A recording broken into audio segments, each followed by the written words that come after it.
man mo na hindi mo pinalasa. So, ano ginawa?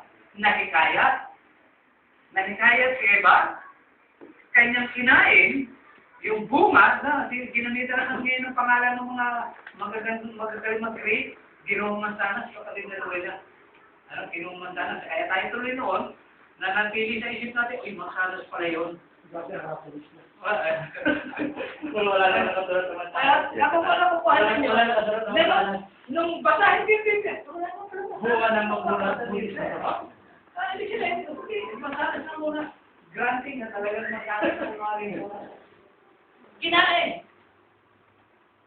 Ako, ay di parang tama nga naman yung sabi ng kasi sabi ng Diyos, sa araw na kayo ay kumain, kayo ay mamamatay. Marami yung kumain kapag daan, namatay ba ito sa pagkakas? Hindi. Hindi, di ba? Nagkaanak pa nga eh. Sila sikain. Kaya, tuloy mo sa isip niya, tama yung jambo, tama yung aha. Hindi kami namatay. Parang gano'n ang sumatutan. So, ano nangyari ngayon? Yung plano ng Diyos na ilagay sila sa napakagandang kalalagayan na sitwasyon na napakaganda, sinira ng paglabas sa utos. Kaya ano nangyari doon? Pinarusahan ang dalawang nilalang, pinalayas doon sa lugar na disinsalay, hindi kailangan magbungkal ng lupa. Disinsalay, hindi kailangan magtanim. Disinsalay, hindi na kailangan pa mag-alaga ng anupaman sapagkat lahat ng pangangailangan ay naroon na. Nasira ang plano ng Diyos sa pamamagitan ng tao. Pinalaya sila. Sabi ng Diyos, mula ngayon, ikaw ay kakain sa pawis mo. Hindi na po binabasa isa-isa para huwag tayo makatagal. Dahil ito handa ba kayong abutin tayo ng mga alas 2 dito ngayon? Sasamantalahin mo lang, maaaring abutin tayo ng gano'n. Isipin nyo, Genesis yung aking binasa. Hanggang sa tayo makarating pa dun sa napakalawa, kapatid na Luella. Naroon, pinalaya sila. Inalis sila doon sa sitwasyon na ang plano ng Diyos ay ayusin ang kalalagayan ng tao na walang pag-ihirapan. Sa madaling salita, mga kapatid, yung plano ng Diyos na maganda para sa tao, sinira. Ngayon, tanong doon di, mali ba ang Diyos? Mali ba ang Diyos? Dahil sabi niya, sa araw na kayo ay kumain, kayo ay mamamatay, hindi pala namatay. Mali kaya ang Diyos? Mga kapatid? So, gusto kong huwag mawala ng question mark o yung tanong sa isip ninyo, hindi po mali ang Diyos. Kasi sabi niya, sa araw na kayo ay kumain o kayo ay mamamatay, namatay po yung sa paanong paraan. Ay ngayon. Sabi ni Pedro, na huwag ninyong kalilimutan na ang isang araw sa Panginoon ay 1,000 taon sa tao. Am I correct? Sabi ni Pedro. Okay? Ano ang pagkamatay nito si Adam? Si Adam ang recorded siya ng kanyang kamatayan. Adam was died at the age of 930. Siyam na anak, tatlong po. Means to say, hindi siya marunong talaga na isang araw. Kasi, 930, kinakailangan pa ang 70 para maging isang araw sa Panginoon. So, hindi sinungaling ng Diyos, kapatid na Luella. Tama yung sinabi niya, sa araw na kayo ay kumain, kayo ay mamamatay. Hindi siya inabot ng maghapon. Hindi siya inabot na isang araw sa Panginoon sapagkat ang 1,000 taon sa tao ay isang araw lamang sa Panginoon. So, nililino natin niya para yung plano ng Diyos, ilalagay sila doon sa maayos ng pamalaan, sinira sa pamamagitan ng kasalanan ay pumasok ang tinatawag na kamatayan sa tingnan niya po sa Pablo sa chapter 9.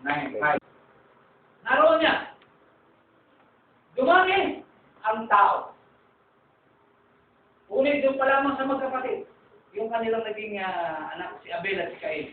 Ang anak na babae at lalaki. Wait mo lang. Dalawang doon sa dalawang nilalang Panama o dalawang anak nila, alam niyo ba na nag-commit ng crime ang isang anak nila? Pinatay. Anong dahilan? Inggit. Bakit nainggit? Kasi pareho silang nagbigay sa Panginoon. Yung isa, nagbigay ng bunga ng kanyang pananim. Yung isa naman, nagbigay naman ng kanyang alaga, yung ni si Abel. Pero na-appreciate ng Diyos yung kay Abel. Nilingap. Nilingap ng Diyos. Naging mabangungusap sa kanya yung ihandog ni Abel. Pero nung ihandog ni Cain yung kanyang alay sa Panginoon, ay sabi nagkaan ko ni si Cain, sabi niya, bakit gano'n? Eh ako nagbigay rin ako, siya nagbigay rin. Bakit sa akin hindi mo tinanggap? Alam niyo ang sekreto doon. Para sa mga hindi nakakaalam, sa nakakaalam, ulitin ko lang. Ang sekreto doon, si Cain, nag-aray siya, although nagbunga rin ng kanyang pinagpakuran, kaya lamang mayroon palang requirement sa pagbibigay. Ang sabi ni Solomon sa chapter 3 ng kawikaan, sabi niya, parangalin mo ang Panginoon ng mga unang bunga ng iyong mga tinatangkilik. First fruit.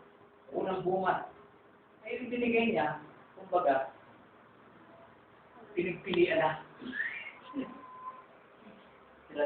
Pinagpilian. Eh, bakit mo na-realize siya gano'n? Hindi kasi tignan niyo, ha? Ang tao, parang medyo i-advance natin ng konti, related dun sa pinag-uusapan natin yun. Ang tao kasi noon, binigyan ng batas na maghahandog, maghahain para sa Panginoon Diyos. Di ba? Katunayan, itong si Saul, napakaganda ng motibo niya. Yung kanyang layunin ni Saul. Nung sabi ni Samuel, kay Saul, nung ginagay pa ng Espiritu ng Diyos, sila yung lagi nagtatagumpay sa digmaan, sa giyera. Ngayon, sabi ni Samuel, patayin ninyo ang bayan yan, wala kayong ititira, ni isa, kahit anuman, patayin ninyo lahat. So, giniyera ngayon ni Saul sa pangunguna niya. At sa kanyang pakikitigma, kapatid na Leon, good morning. Amin. Maraming salamat. At nang makita ni Saul na mayroong mga matatabang mga tupa, mga baka, etc. Pinabukod niya sa kanyang mga tauhan. Ibukod din niya. Kasi magagamit natin para sa Panginoon niya. So, binukod. Tinanong nila. Tapos yung hari, siguro, sinirsiyan pa rin, ano? Hindi pinakain. Pagkatapos, noong dumanaw si Samuel, doon sa pinag-ahari nito si Saul, nakarinig siya ng ingay, ungal ng mga hayop. Ano sabi ni Samuel? Ano itong narinig ko? Na hiyawan, ungalan ng mga hayop.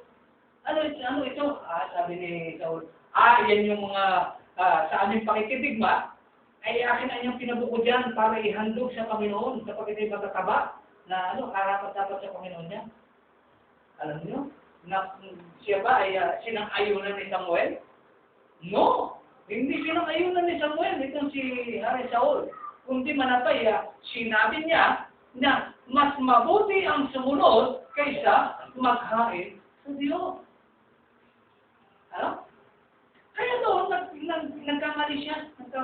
Maganda na yun niya, pero mo, yahandog mo. Sa paghahandog ng pagbibigyan niya. Kaya isa sa mga propeta na nagsabi, sabi noon, maghahandog ka ba sa Panginoon ng mga bagay o mga hayop na may pilay? Pag ang duga niya, hindi kasamaan.